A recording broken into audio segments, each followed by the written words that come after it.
গরম গরম ধোয়া ওঠা ভাতের সাথে যদি থাকে এমন স্বাদের শিম ভর্তা বা শিম মাখা, তাহলে সত্যিই কিন্তু আর কিচ্ছু লাগবে না। আমি চ্যালেঞ্জ করে বলতে পারি। শিম ভর্তার ওপর থেকে একটু কাঁচা সর্ষের তেল আর দুটো ভাজা শুকনো লঙ্কা দিয়ে সাজিয়ে নিলাম। আর এটা বানাতেও কিন্তু খুব কম উপকরণই লাগে। চলো তাহলে দেখে নেওয়া যাক শীতকালের এই সেরা রেসিপিটা। প্রথমেই এখানে আমরা বেশ অনেকগুলো গোটা শিম নিয়েছি, যেহেতু শীতকাল টাটকা টাটকা একদম শিমগুলো কিন্তু দেখেই বুঝতে পারছো। এবার আমরা কি করব বলো তো, শিমগুলোকে কেটে নেব। তার জন্য দেখো একটা শিমকে নিয়েছি, আর এই শিমের এই যে আঁশটা হয় সেটাকে কিন্তু আমরা ছাড়িয়ে নিচ্ছি। দড়ির মতো যে এটা আমাদের এখানে আঁশ বলা হয়, তোমাদের দিকে কি বলে অবশ্যই কমেন্ট করে জানাবে। তো আমরা এরকম এর সাহায্যে, বটির সাহায্যে এগুলোকে ছাড়িয়ে নিচ্ছি। এক সাইডটা ধরে টান দিলেই কিন্তু ছেড়ে বেরিয়ে আসবে। তোমরা চাইলে তোমাদের ইচ্ছা মতো বটি বা ছুরি দিয়ে এটাকে কিন্তু অনায়াসে কেটে নিতে পারো। দেওয়ার পরে দুভাগ করে এটাকে সুন্দর করে কেটে নিচ্ছি, তাহলেই কিন্তু আমরা অনেকটা প্রসেসে এগিয়ে গেলাম। এইভাবেই কিন্তু প্রতিটা শিমকে আমরা এইভাবে কেটে নেব।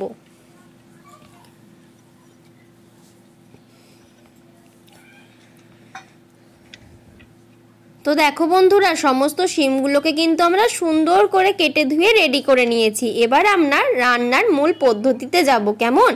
আর এই রান্নাটা কিন্তু খুবই সহজ, প্রত্যেকেই বানাতে পারবে। প্রথমেই আমরা কাঠের উনুনটাকে ভালোভাবে ধরিয়ে নিয়েছি।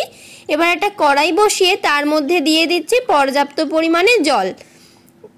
জলটা দেওয়ার পর একটু গরম হওয়া পর্যন্ত ওয়েট করতে হবে।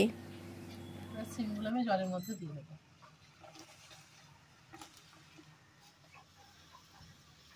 এবার দিয়ে দেবো লবণ, অল্প লবণ দিয়ে দিলাম। লবণটা দিয়ে দিয়েছি। এবার ভালো করে এটাকে নাড়াচাড়া করে নিলাম, দিয়ে এটাকে ভাপিয়ে নেবো। একটা ঢাকা দিয়ে দিচ্ছি। এটা সিদ্ধ করব না, খুব বেশি সিদ্ধ করার দরকার নেই, এটা খালি ভাপিয়ে নেব। সিমটা আমার খুব ভালোভাবে ভাপানো হয়ে গেছে। এবার আমি ঢাকাটা খুলে নেব।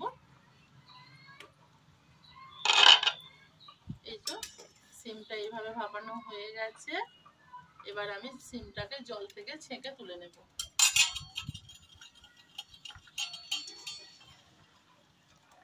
এটা একটু ঠান্ডা করে নিয়ে এটা বেটে নেব। এইভাবে সিমটাকে ভাপিয়ে নিয়েছি। এটা সিদ্ধ করার কোনোই দরকার নেই।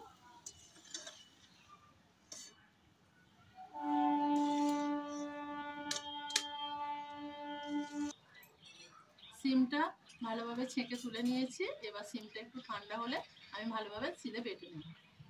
এখানে নিয়েছি বেশ কিছুটা কাঁচা লঙ্কা, 5 পিস কাঁচা লঙ্কা নিয়েছি, 2 পিস রসুন আর একটু ধনেপাতা। এইটা দেব, আর সিমটা দিয়ে আমি ভালোভাবে বেটে নেব। সিলের মধ্যে আমি সমস্ত জিনিসগুলো এবার নিয়ে নিচ্ছি। কাঁচা লঙ্কাগুলো নিয়ে নিলাম। এবার আমি ধনেপাতাগুলো দিয়ে দেব, আর এখানে নিয়েছি 2 পিস রসুন, রসুনটাও দিয়ে দেব। এবার আমি সিমগুলো এর মধ্যে দিয়ে দেব, দিয়ে খুব ভালোভাবে এটাকে বেটে নেব। এবার আমি এগুলোকে সিলে বেটে নিচ্ছি। আমি এটা সিলে বাটছি, তোমরা মিক্সির মধ্যেও বেটে নিতে পারো। তাহলে চলো সমস্ত উপকরণগুলো আমি খুব ভালোভাবে বেটে নিই।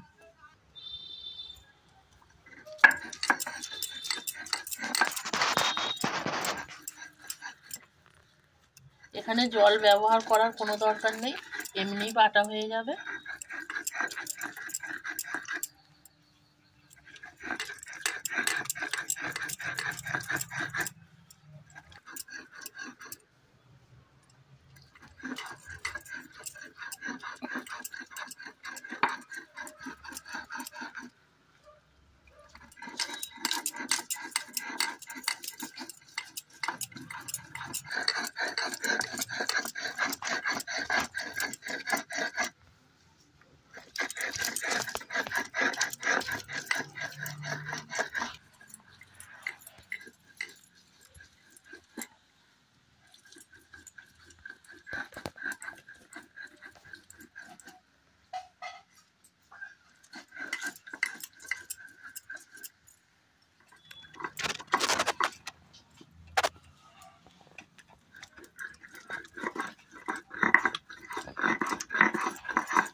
খুব ভালোভাবে এটা বাটা হয়ে গেছে, এটাকে আমি এবার তুলে নেব। দেখো বাটাটা কত সুন্দর হয়েছে। এবার আমি বাটাটা তুলে নিচ্ছি।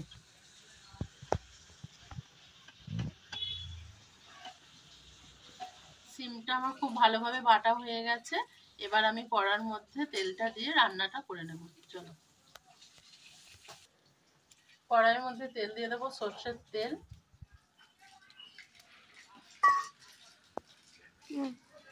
তেলটা খুব ভালোভাবে গরম করে নিয়েছি, আর এখানে এক বাটি পেঁয়াজকে খুব পাতলা পাতলা করে কেটে নিয়েছি। আমরা যেই রকম ভাবে বেরেস্তা তৈরি করি সেই রকম ভাবে এটাকে আমি তৈরি করে নেব। তেল ভালোভাবে গরম হয়ে গেছে, এবার আমি পেঁয়াজ কুচিটা দিয়ে দেবো তেলের মধ্যে।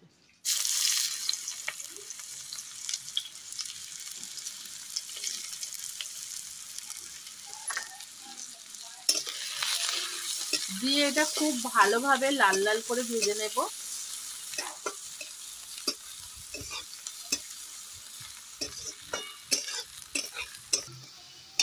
পেঁয়াজটা দেখো অনেকটা কালার এসে গেছে। যেইভাবে আমরা বেরেস্তার পেঁয়াজ তৈরি করি সেইভাবেই এটাও হয়ে গেছে। এবার আমি পেঁয়াজটাকে তুলে নেব।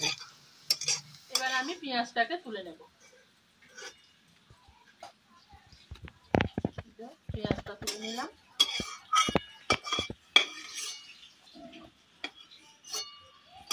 এখানে 3 পিস শুকনো লঙ্কা নিয়েছি, লঙ্কাগুলো কেটে তেলের মধ্যে দিয়ে দেব।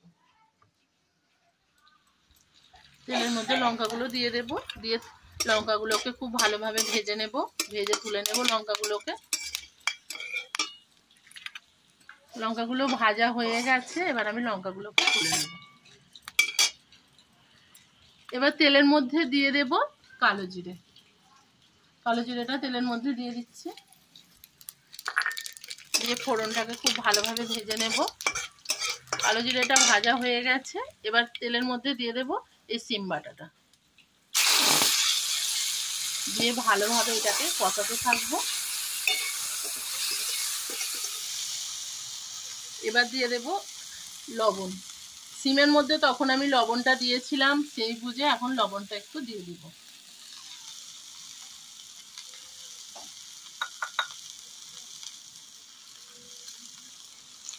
আর দেব সামান্য একটু চিনি।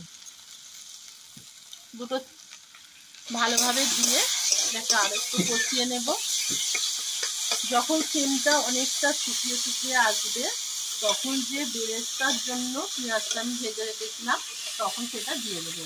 বা সিম বাটা এটা গরম ভাতের সাথে খেতে খুবই ভালো লাগে। তোমরা অবশ্যই একবার হলেও বানিয়ে খেয়ে দেখো, খুবই ভালো লাগে। দেখো এই যে সিমটা আমার একেবারে কষানো হয়ে গেছে।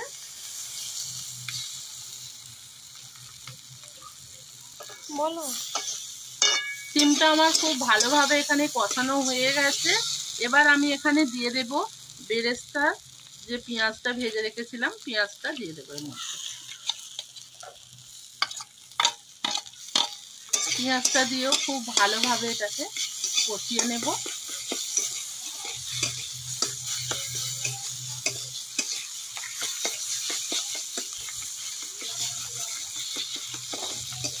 এটা একেবারে রেডি হয়ে গেছে।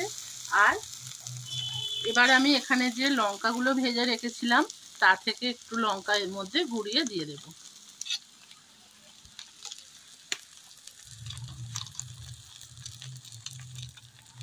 লঙ্কাটা এইভাবে ভেজে গুঁড়িয়ে দিলে খুব ভালো একটা ফ্লেভার আসবে। লঙ্কাটাকেও গুঁড়ো করে নিয়েছি, এবার আমি সিমের মধ্যে দিয়ে দেব।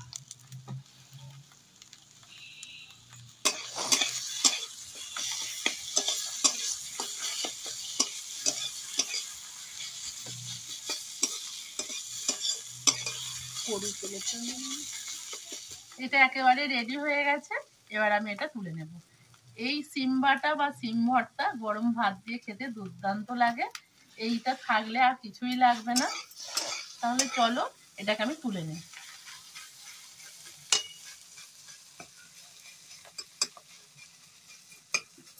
আমি তুলে নেব।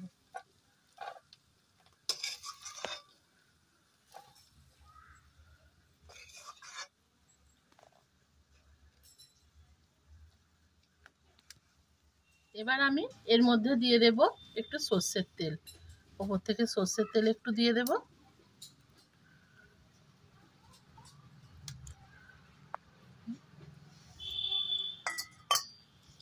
আর দিয়ে দেব 2 পিস লঙ্কা। একদম রেডি হয়ে গেছে।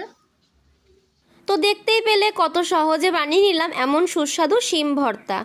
এরকমভাবে তোমরাও বাড়িতে বানিয়ে খাবে আর আমাদেরকে কমেন্ট করে জানাবে যে কেমন হয়েছে। আর তোমরা যদি ফেসবুক থেকে আমাদের ভিডিওটা দেখে থাকো তাহলে কিন্তু নতুন বন্ধু হবে, আর ইউটিউব থেকেও যদি দেখে থাকো তাহলেও কিন্তু নতুন বন্ধু হবে। কেননা তোমাদের সাহায্য ছাড়া আমরা কখনোই এগিয়ে যেতে পারবো না। সবাই সুস্থ থাকো, ভালো থাকো, টাটা।